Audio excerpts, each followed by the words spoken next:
Now, what do you read? A rat. And now? Ball a rat, ball a Ballarat. That is the word the man uttered. Australia. Someone from Ballarat. What is Ballarat known for? It's goldfields. Miss Turner said that her father had met McCarthy on the goldfields. I see the direction in which all this points. An Australian from Ballarat and one who was at home in the district. Yes, I'm very much mistaken. He's here.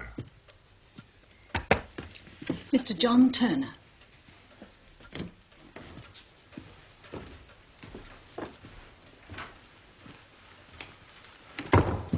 Mr. Holmes. Dr. Watson. My daughter told me you were lodging here. Did you get my note? Yes. Something about coming here to avoid a scandal. Better than meeting up at the hall. People might talk. Why do you wish to see me?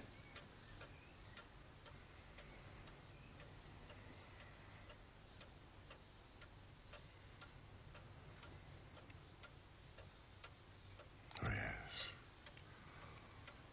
I know about you and McCarthy. My friend Boston will jot down a few facts. I promise they will not be used unless it is absolutely needed. Do sit down.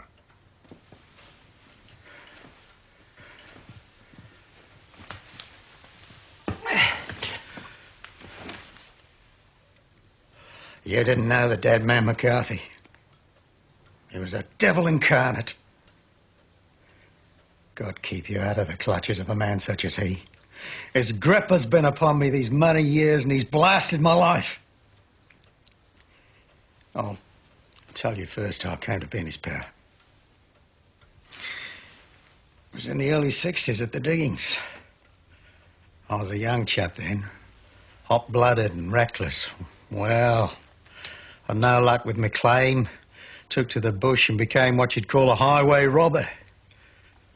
There's a little gang of us, lived a wild, free life of it, sticking up a station from time to time or stopping the wagon on the road from the diggings. They called me Black Jack of Ballarat. I believe they still remember the Ballarat gang in the colony.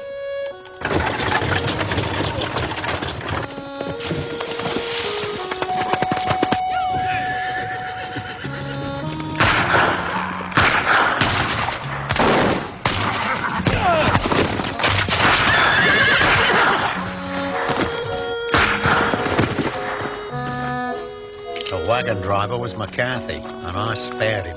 Get out of it! Go on, shift! Do a botany! Fast!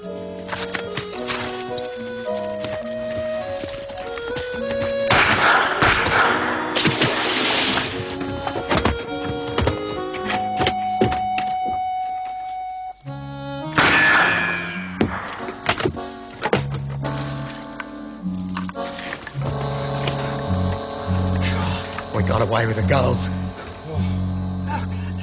My mate and I were wealthy men beyond the dreams of avarice. There was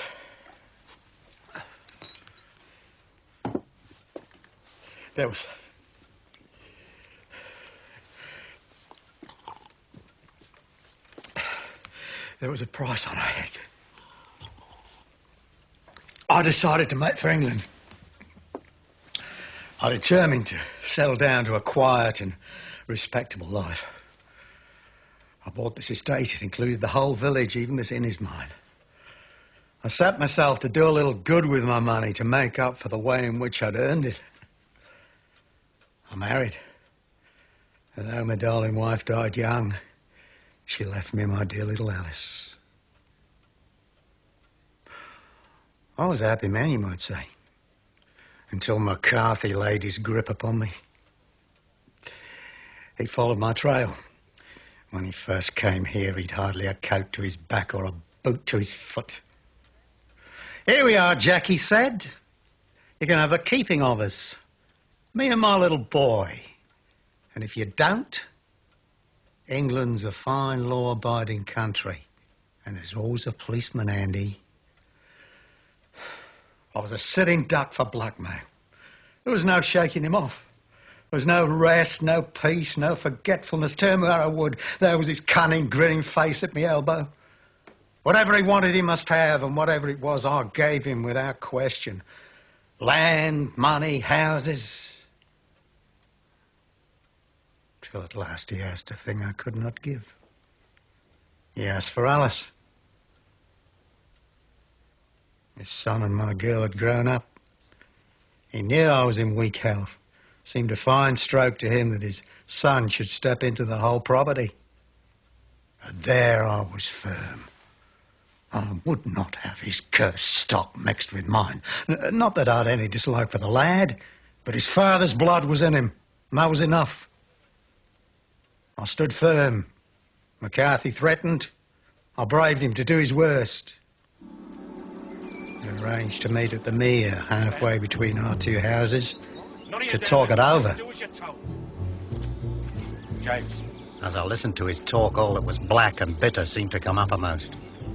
He was urging his son to marry my daughter with as little regard for what she might think as a slut from off the streets.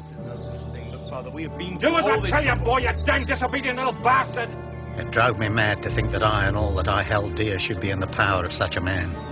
It's my life, and I'm going to run it the way I like. I was a dying and desperate man. If I could silence that foul tongue, I could still save me and my family's reputation in this valley. Get off out of it!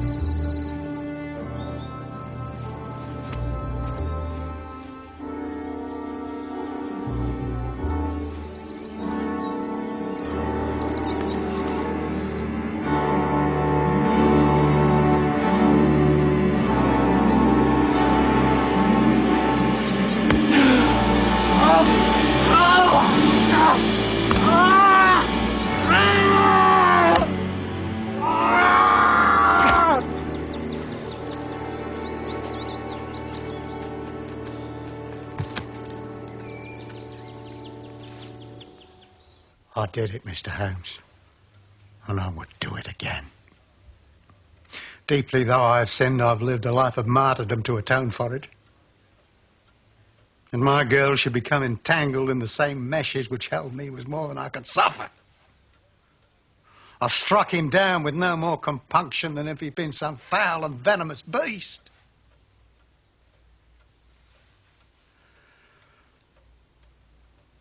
That is the true story, gentlemen, of all that occurred.